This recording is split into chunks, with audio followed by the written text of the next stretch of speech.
RingGangRadio.com.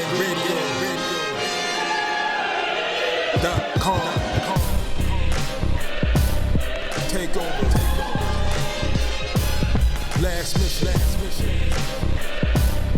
Final boss mode. Yeah, what's good, Joe? Welcome to another episode of Real Talk, where as always in Shitsville we talk about it. I'm your host for tonight, Pat Scorpion, the New England representative, and as always I got my man with me. I'm gonna let him introduce himself. Yo, what it do is LB, Lauderdale Boss, aka Shutterworth, the God, the GOAT artist, Soul Wars creator, RingGangRadio.com in the building. Yes, sir. Ring Gang in the house forever and always. And as always, I got my other man with me. I'm gonna let him introduce himself. What's good, y'all? You already know who the fuck this is. Your boy King P, Bodega Boxing in the building. Ring Gang Radio all day. Let's go. Hey, Bodega P, straight from the sewer today, and he definitely is in the sewer today. You know, as always, man, keeping our city safe or whatnot. And any new fuckery to report today, P? I mean, it's always fuck the rats, you know. Fuck Walmart for taking so long to fucking get my PS5. And You know what else really grinds my gears? I'll tell you what grinds my gears. When I make a prediction about a fighter getting knocked out in a round, and I get the round correct, but I get the wrong fighter. That's like I be feeling like when Marlo told the security guard you want it to be one way, but it's the other way. Hey, yo, me too. I just realized that I had the same issue, bruh. You know, and I was thinking to myself, man, what are the odds of that happening? You know, so for those who don't know, we were referring to Saturday night's main event between Oscar Valdez and Miguel Berchelt, in which the fight, which was brutal, not fight of the year quality, but brutal in itself, ended with probably one of the most ridiculous KOs you ever see at the high levels of boxing. Like it was sickening. We've been getting some sick KOs at the high level of boxing, though. I'll say that. But I think this is one of the times where we get in a big type of fight. Although I ain't gonna lie, Berchelt Valdez ain't feel like a big fight. Like it almost feels like they was trying to tell us it was a big fight. Right, and honestly, if you're a hardcore fan, like you have your mixed feelings of why it didn't feel like a big fight, and a lot of it, and all three of us, we mentioned this on the preview, is because of Oscar Valdez. You know. Well, it was both. Because Berchelt ain't like he beat anybody for you to really be like, okay, like he's that dude, and Valdez, he been struggling with everybody, so it's like you didn't have a lot of momentum going in from either side. Right. And but the fight itself, though, it did have an ebb and flow. I mean, basically, it was three parts. Ass whooping. Yeah, you know, the first part, which is pretty much like the first 4 rounds, is Valdez actually using some defense. You know, defense starts at the feet, people. You know, not going in and trying to slug it out with dude. And Berchelt only doing what he knows best, going forward and eating punches. You know, and I think with Valdez, this time he was using his feet, but he wasn't running and going all over around the ring like Cotto. Like, right. He was actually making small circles so he could land them damn hooks and power shots. Yeah. So there was an improvement on that end. Yeah, and the hook was there all night long. Yeah. Yeah, Berchelt didn't give a flying fuck about, you know, dodging a hook or blocking a hook or any of that shit. I mean, Berchelt doesn't really give a fuck about dodging punches in general, but that's another story. He ain't move his head not one time that night. Like, yeah, I'm saying, stayed on the line. Yeah, and Valdez was repeatedly cleaning his clock with hooks, and then of course in the 4th round, like, you know, Valdez lands and Berchelt starts doing them silly dances. You know, dudes. You know, I didn't realize Berchelt could do a good stanky leg. Yeah. With the zab, the chicken noodle soup, the stanky leg, the sea walk, like, yeah, he hit every fucking dance. Like, a little bit longer, he would have did the damn heel and toe. I seen him. He was trying to do that Walters two-step when he fought De Niro. Yeah, like Berchelt, like honestly, how that fight was not stopped in that round, Yeah, it should have got stopped. It's beyond me. Bro, like, the way he was looking worse than, you know how people complained about Kelly Pavlik should have been stopped by Taylor? Mm-hmm. This looked worse than that. Oh yeah, easily. Like I mean, easily worse. And the funny thing too, Berchelt, even got hit, like he wasn't trying to hold or even to clear his head. Dude was just coming forward and throwing shots, like, and he was just, and I'm surprised that Valdez could not knock him down again in that round. Like, I mean, he kind of wasted a lot of energy though, Valdez. So I'm not surprised he put it at the end. He did, and then that brings us into part two, where Valdez clearly gassed, and we're all thinking, okay, here we go, he gassed, so Berchelt will probably start coming on again. And Berchelt, he was able to catch up to him, but he wasn't able to let any real effective shots on him. Yeah, but he was winning those rounds just off of effective aggression. But I knew that wasn't gonna last, just off the strength of his legs looked gone. Like he couldn't put anything behind him. Because he ain't moving his fucking head. Yeah. Yeah, he was, and then doing that, I mean, Valdez eventually did get a second wind or whatever, and was landing those same hooks over and over again. And I think it was in the 7th or 8th round he dropped them again.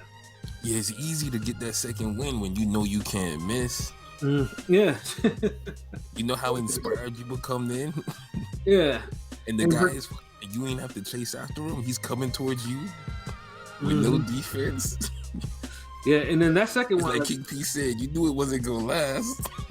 I mean, he probably could have gotten him out earlier if he would have actually set up the big punch instead of just winging it. Because he was just winging it after the 5th, 6th round, literally just throwing the left hook, just hoping it lands without setting it up.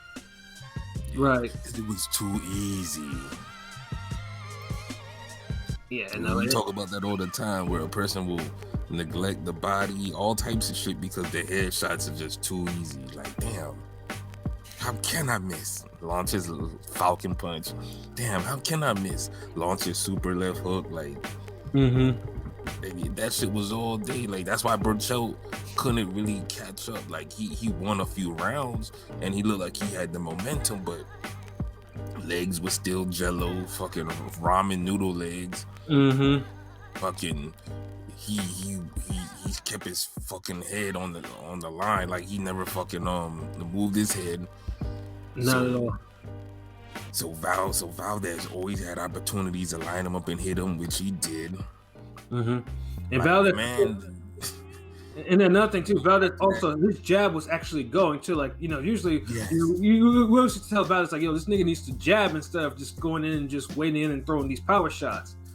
But dude was jabbing, like he had his jab going. Like, I think in the middle rounds he did, he stopped jabbing because he was gassed.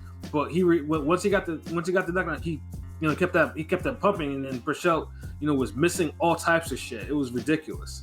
Berchelt was looking predictable as fuck though, man. But he fought like a guy who wasn't used to somebody, trying to whack him out there. Like, it was like, I'ma just do me like I normally do. Nothing's gonna stop me. Like, Yep. And then and then because it comes to the round number 10, the round that me and Pete like, oh, this is gonna end for Berchelt in this round. And I had said the 9th round, so damn. Yeah, I mean, and probably, and the funny thing too is that Berchelt's corner was like talking about, we're gonna stop this shit, bro. Like, they was having real arguments in this corner, like about it. Man, Berchelt, that fight was lost in the fucking gym, dog. It definitely was, man. Too many fundamental mistakes were made in the gym that just manifested in that fight, man. I'm sorry, that head movement is like he showed less defense than a lot of guys that are less talented. And the funny thing too is, like, it wasn't as bad in his other previous fights. I mean, he's had fights where the Vargas fights, the Muir fight, like he was never this defensively irresponsible. Like, dude was really absorbing all types of heat, and he was taking a bad beating. Valdez is a higher caliber of boxer than those guys. So, of course, it was going to look worse with Valdez. Yeah, and then, that 10th round, man, like, and again, like, Valdez was hitting this dude with combinations, and the ref was just like, he was looking for a reason to actually to stop that shit. Man, that ref was letting that shit go on forever. Yeah, he wasn't looking for no reasons. He was letting everything go. Like he said, like 10 times, you got to show me something. You got to show me something. Right. Like, god damn, already after the 5th time, he's not showing you nothing. Just stop it. And then in the dying seconds, Berchelt is looking like straight amateur, lurching forward, and flailing his fist, and then he flailed a left hook, which Valdez ducked underneath and countered with his own step back and countered with his own left hook. That impact was so sick. I was like, whoa, like it was like boom, like it sounded like a fucking watermelon dropping on the ground. Honestly, it's like I feel like that type of punch, like the knockout, it replaced the Pacquiao Marquez one for me now. Yeah, I mean that shit, and it was that bad, like, cause he got off the swings and fell, and it was happening so fast, like. Yeah, and then and Berchelt, like, just like he fell in stages, like you can see his legs all bent up, like he fell like boom, face first out cold, and the referee's just casually waving it off. It's just like he wasn't even urgent about it. He was like, okay, fight's over, guys, good job. Because he knew it was coming anyway. Like he had to know if it was gonna happen. Yeah, that was what the French was in on that shit, trying to make the fight longer than it needed to be. Yeah, I mean, this should have not been a coup de grace in that fight, but that's like that should have been stopped before. If the motherfucker had any sense of urgency, he would have stopped the fight 4 rounds ago. Yeah. Thank you. Yeah, no, that punch, like, I honestly thought Berchelt was. That's just the ref. Shit, his corner could have stopped it. Yeah, his corner. A doctor could have stopped it. Somebody. Yeah, like we sending shots at everybody for this one. Yeah, like, I mean, this fight should have been stopped way before, and then you see it. And honestly, I thought Berchelt was dead. Like, this dude was lying there, like, out cold, and they turned him over. He, like, his eyes were closed, like he wasn't moving. Like, I was like, oh shit. Like, I'm thinking, like, this dude got seriously hurt. Like, he's dead in there. Like, he was out for a couple minutes, and he finally got him onto a stool. And I'm thinking, I was like, it should have never gotten to that point where that dude absorbed a type of shot like that. It shouldn't have. And it's a fail. Everyone in there that's involved in that promotion failed on that. So I mean, Berchelt. And of course, what that's happened, obviously, Valdez, I mean, that was just an excellent. That was just, he just put the whole finishing touches on what was, probably his best performance to date as a pro. Of course, yeah, hands down his best performance. Like, yeah, now it's like I feel like all the struggle fights have been validated. Like, this is his best performance. Yeah, I mean, and like I said, our hats off to him. Like, I mean, obviously, because we think he was getting worn down with all his previous fights. He was. Look, it ain't no think, man. We know what the fuck our eyes was watching. Oh, you yeah. tell me Adam Lopez is gonna give Valdez a tougher fight than Berchelt. Yeah, and we'll laugh. Yeah, and that's another thing that I found like that was annoying me about this fight. Like niggas come out the world talking about, well, I wanted to pick Valdez though, but group think, oh no, I wasn't sure. Like, why didn't you? The fuck? Yeah, exactly.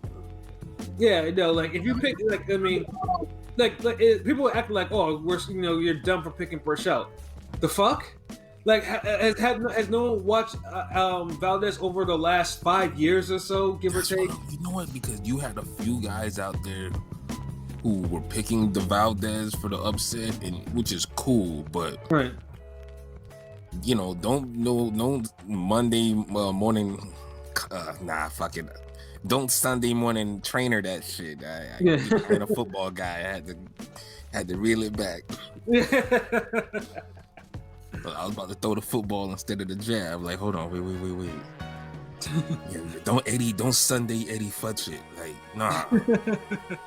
Yeah, like niggas was like, they were wilding on that. I was like, yo, like Berchelt wasn't like no bum 135. Like he was, Berchelt, like the knock against Berchelt 130 was like he was cleaning up the fighters who were already worn down from the wars, because 130 he didn't have no significant like no real prime test him win like that. Right. Like, he beat a lot of guys he was expected to. He cleaned up a division, cleaned up the old guys, got him out of there. Right. Which is commendable, which is cool, but he was managed in a way where he wasn't allowed to improve. Right. You know, Valdez challenged down there every time. Like, the way they match Valdez is how they should have matched down Berchelt sometimes. Right, and if Valdez and all those and if all those damn wars, like if Valdez was like clearly superior to them, like he wasn't struggling, then most of us would be like, hell yeah, we would have picked him Berchelt if he wasn't exactly. But look at the damn Jason Velez fight. Yeah, it's like, but when you see Valdez damn near almost losing to Adam Lopez and had to bail himself out somewhat, like you question that, and you have to. And then even before all that, like, you gotta look at the Quig fight, the Mariaga, like. The Mariaga fight was the first fight where the red flags came up for me with Valdez. Yeah, because he took so much punishment, and then you see Quig. Quig is far from what I call like a top fighter, and Quig broke teeth in his jaw. So it's just like, this is like you have to question it. He came in big, but I mean, Quig ain't the most skilled dude. Like, no, not at all. We've seen Frampton handle Quig. Right. You know what I'm saying? So it's just like, there was a lot of questions. So it was more than justified why everyone, even like legends like Julio Cesar Chavez Sr. picked Berchelt over him. You know what I'm saying? Like, it's not just limited like that's the reason why Drew was a 4-1 underdog. Yeah, like to put it this way, like, more people gave Teofimo Lopez a shot at Lomachenko. Right, exactly. Like, you know what I'm saying? Berchelt and Valdez. Yeah, so it's just like, I mean, like Cassidy need to think a little bit more, critically. Like, I mean, yes, boxing skills. Yeah, if you match their skills, and see where they are. Like, yeah, I mean, Valdez has plenty of skills, and some skills are stronger than Berchelt, though. But you have to take into consideration some, like most. Right, but you have to also take Berchelt really doesn't do anything better than Valdez. He walks. Bigger, like stronger, but bigger, and he does hit harder. But I mean, the power wasn't really existing in this fight. Although it ain't even about hitting harder. If Valdez is taking his shit and he ain't taking Valdez punches, Valdez look like he hit harder. Yeah, but I think Valdez punch for punch hits harder. I think just Berchelt's style is more like he's heavy-handed. It's the whole Spence Thurman argument again. One guy hitting harder punch for punch, while the other guy, he gets to stop it just because he presses for it more. But then, I mean, either way, I mean, Valdez did. I mean, he was marked up. Like, it wasn't like he didn't get hit. Like, his face, you could see like the red spots all over his face. Like, but this was light work compared to all his other fights. Oh yeah, pretty much. And that was the surprise. His fight was his easiest fight. Yeah, irony. Yeah, the pure irony of it, like. But it was a big win. He deserved all the accolades, but just to show you how much he was counted out because of how he was looking, you couldn't even get one of us to fucking pull the upset. Right. Nope. No. Now, if you've been following us and you listen to us, you know there's times where like it'll be like 2-on-1 type of shit. Mm-hmm. You didn't even get that this time. We was all in agreement, like, man. Yeah, and no hesitant agreement either. It was all full agreement. Like, nobody thought twice about picking Berchelt. No convincing. Me and P ain't getting into no semantic battle. Me and Pat ain't go at it with the whole resume. None of that. It's just we was all. Yeah, we were all in it because we talked about Berchelt and especially Valdez so many times. We've reviewed their fight so many times. Especially Valdez. Yeah, especially Valdez. So it's just like, so yeah. I mean, we simply just couldn't see because we were thinking that eventually Berchelt would catch him with something, and he probably wouldn't be able to handle it. And it's not even that. I just felt like Berchelt was gonna get one of those accumulation stoppages on Valdez. Like, I thought he was gonna carry him fast, which he has the ability to, which he was trying to do when Valdez started gassing. But the thing is, he took so much fucking shots and damage. It was like he took from his punches. Yeah, he could never implement his style at full throttle. Like, it's like he already shot his foot and he trying to run the race. Like, yeah, you since you naturally faster, you got out a good head start, but nah, it wasn't gonna last. And you seen it. Like, if he didn't get beat up for the first fucking 4 rounds so bad, when he finally, got on, he was supposed to just run Valdez out the ring. Yeah. Yeah, and like I say, he caught up to dude too. Like, I mean, Valdez, like he was cutting off the ring on dude. Like, he was like, I mean, Valdez was having a hard time keeping off, but just wasn't landing the type of punches because Valdez already took a lot of steam off his punches with his attacks. So it's like, see, but Berchelt could have even hustled a decision or really got it close if he would have stopped taking all those punches when he started on his run.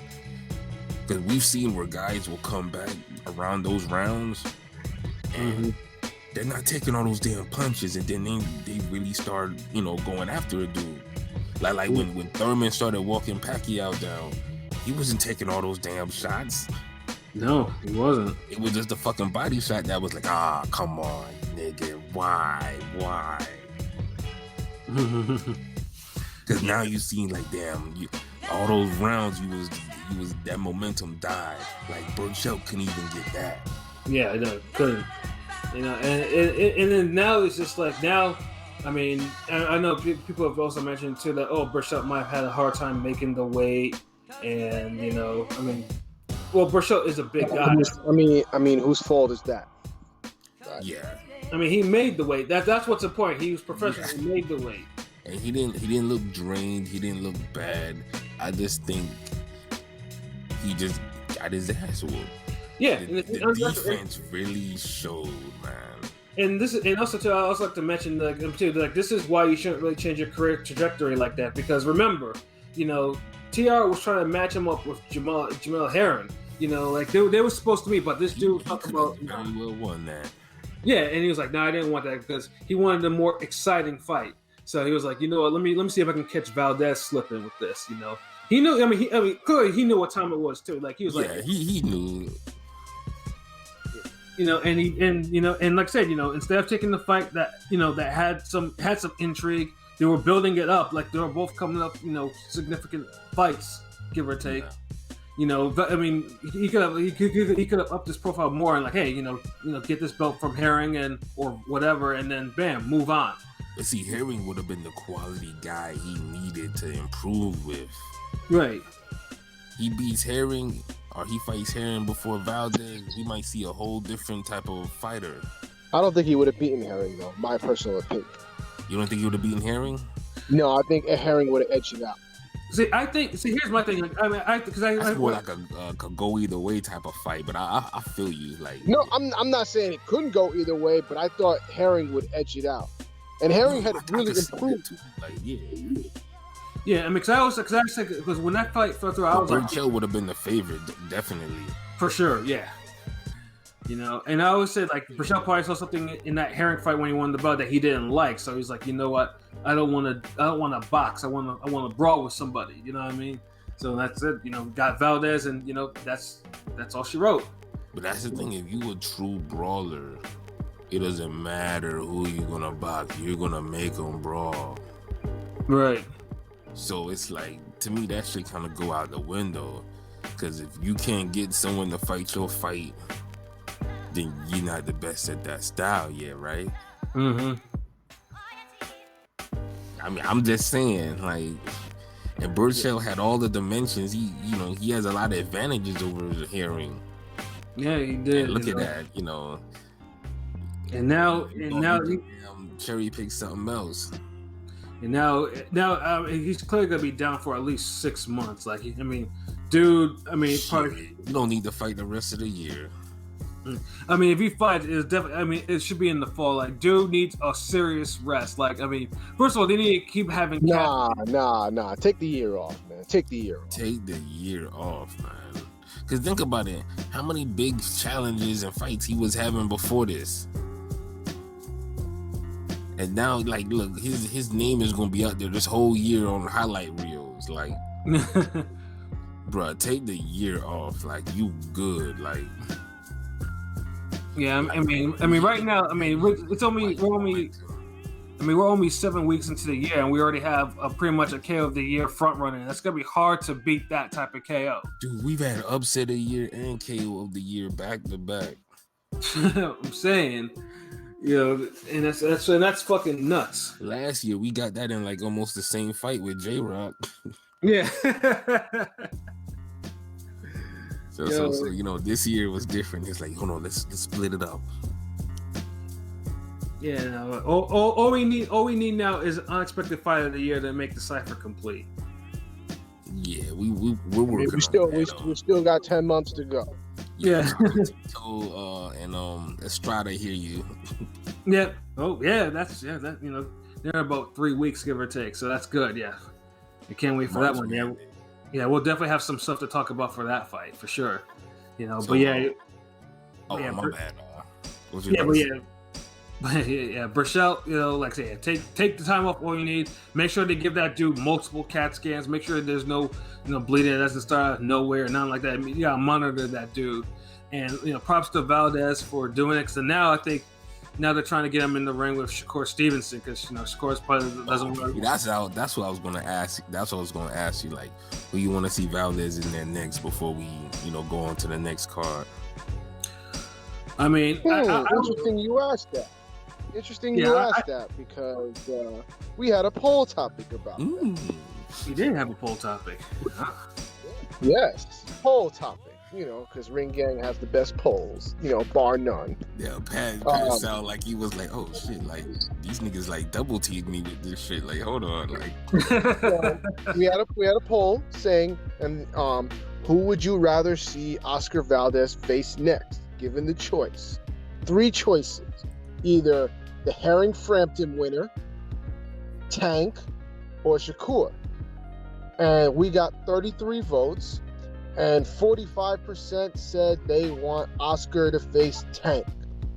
Ooh. So 33% said Shakur, and then 21% said Herring Frampton win. So most of them said Tank. But you know what? Everybody else kind of got some love too. So like, you could almost tell that people would be happy with any of these things. Exactly, and they even comments said, "Oh, I'll take any of them." I personally want Shakur because we should have gotten that at 126. So we couldn't get it at 126. Let's get it at 130. Absolutely, that's my exact same reason. That was like my second choice. Like Tank is like my first choice. Like that would be a fucking fight of the year war. Like. That almost needs to happen. Like one of these young niggas need to get in a good marquee fight. Like I feel like Tank was in one with last year with Cruz, but it's like damn, like somebody else need to get into one because like Tank, Lopez, and Garcia, like Val, all of them they just had there. So like although I was annoyed with stupid Ellerby throwing his 2 cents in. Why would y'all want to see Tank face Valdez when y'all were complaining about him bringing up fighters from the lower weight classes like Leo Santa Cruz, and Santa Cruz is better than Valdez? I'm like, shut the fuck up. I hate Ellerby sometimes. He be talking like he shouldn't be talking. I can't stand him. He always talk cash shit, but like you can't you get disqualified. You can't talk cash shit after Jay Prince beat your head in. Like, nah, you're disqualified for fucking any cash shit. Yeah. Especially if your hot takes ain't even really good though. Like, no, his hot takes are the worst. Fucking if you was saying like some good hot takes, then you might kind of get the Skip Bayless treatment, like where it's like, like he's trolling, but sometimes you're like, man, he got a point, but you don't even get that. No, not at all. It It's just Twitter babble that just clogs your feed. Roll your fucking eyes. Yeah, and Lord knows we've all seen enough Twitter babble on our own personal Twitters as well as the Ring Gang Twitter. Yeah. Fucking definitely. Yeah, I'm trying to. These guys got to start getting into more fights, man.